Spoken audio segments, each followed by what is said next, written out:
kids, it's Danica. So, I've been playing D&D for a very long time, and I'm just getting ready to run my first campaign. With this new campaign, I'm introducing a couple new people into the world of D&D, and so it got me thinking about tips that new players should know, and often that people don't tell them. So, whether this helps my players or it helps you, here's some tips for new players to D&D. These also apply to any other role-playing games, but I'm going to specifically be looking at D&D rules. Character creation can seem very, very overwhelming. So, I think the best thing to do is start with what you're interested in. If you're super excited about combat, look into classes that give you the type of combat that you're looking for. Classic D&D hero, fighters.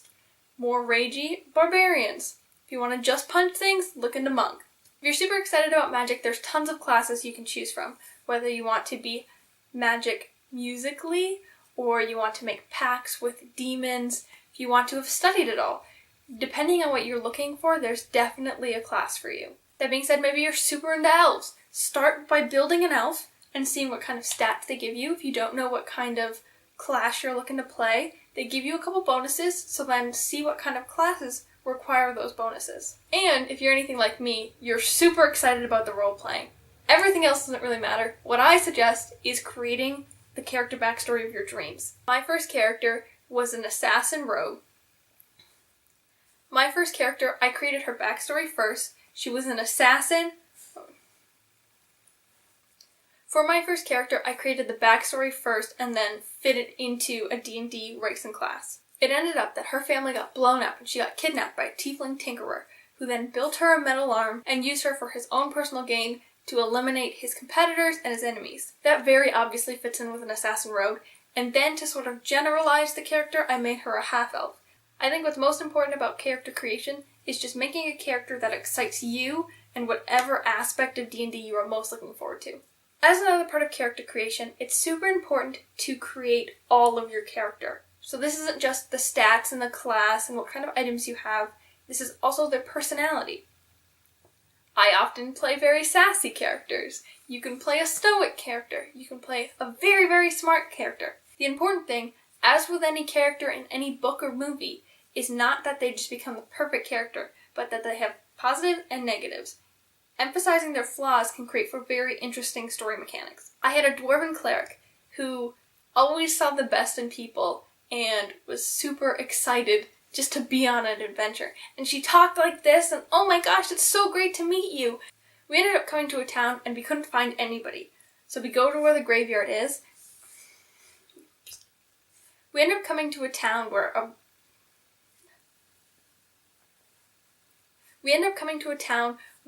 one of our soldiers had run into.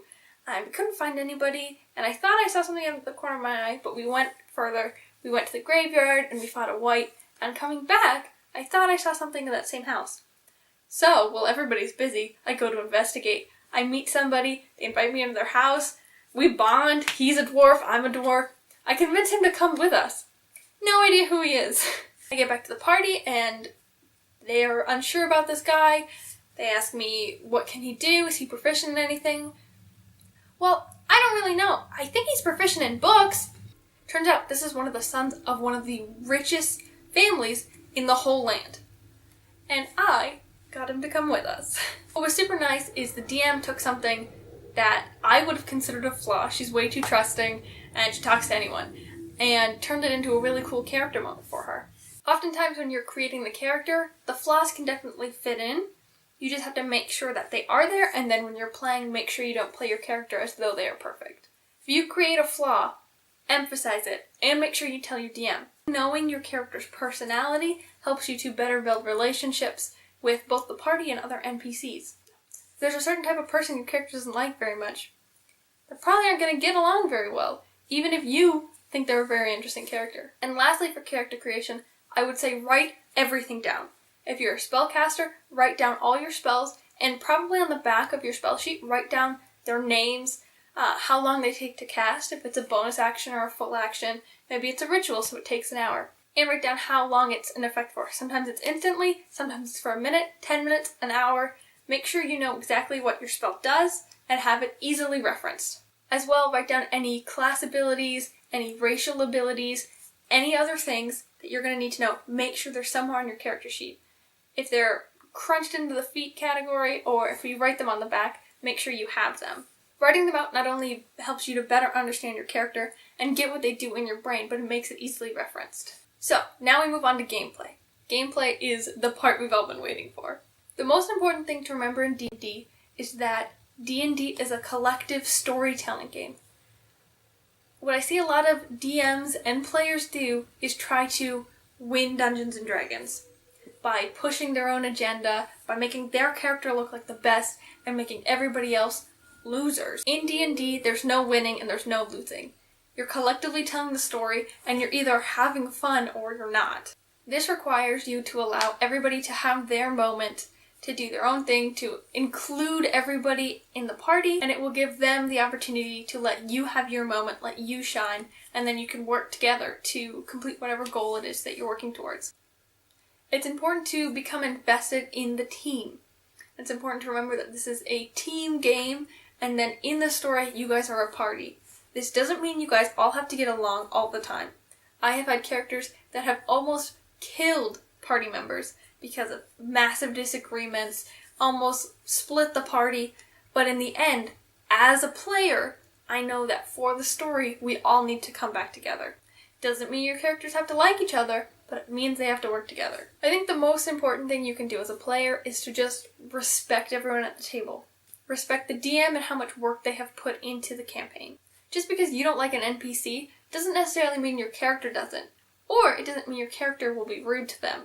If they're the king, you know you better be on your best behavior. Even if you as a player are cringing inside because it's the biggest douche canoe you have ever met in your whole life. That being said, it doesn't mean that you have to follow exactly what the DM has put out for you.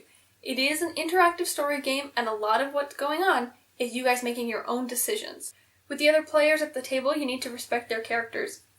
Understand your group dynamic. Not everyone's going to be okay if you kill their character. There will be certain groups where that is more acceptable than others. Respecting the other players also means giving their characters the moment to shine when it's theirs. Not butting your way in if you aren't involved, and just letting them do their thing. Let them get arrested, let them swindle a barkeep, whatever their moment is. Let them have it and be present and be excited for them. That being said, it doesn't mean you can't help, and it doesn't mean in situations where characters are talking you can't be involved.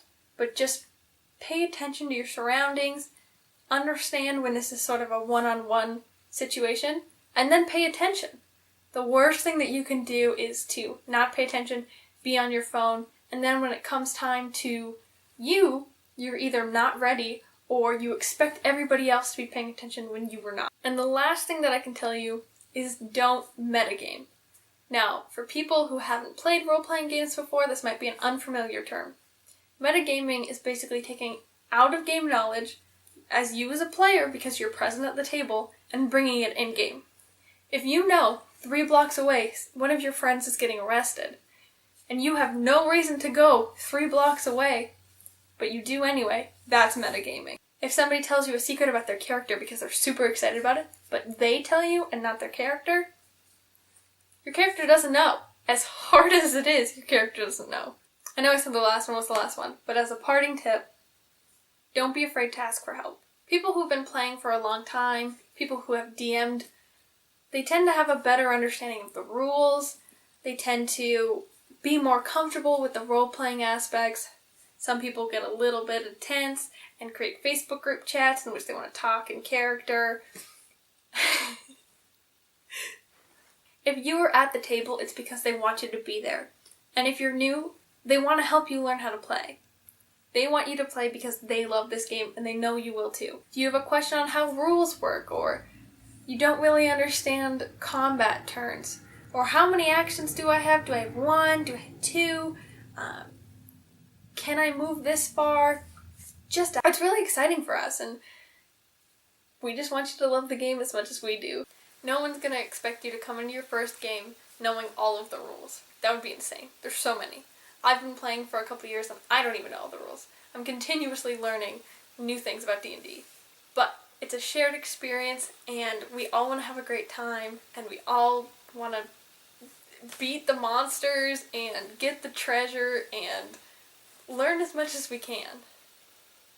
It's a fun way to spend time together, and in any way that anyone can help you have the best time you can, they definitely will. Thanks for watching. If you like this video, I make nerdy videos every single day, and every single week I make D&D videos. So another one like this will come out in exactly 1 week's time. Until then, good luck on your adventures, and I'll see you next time. Bye!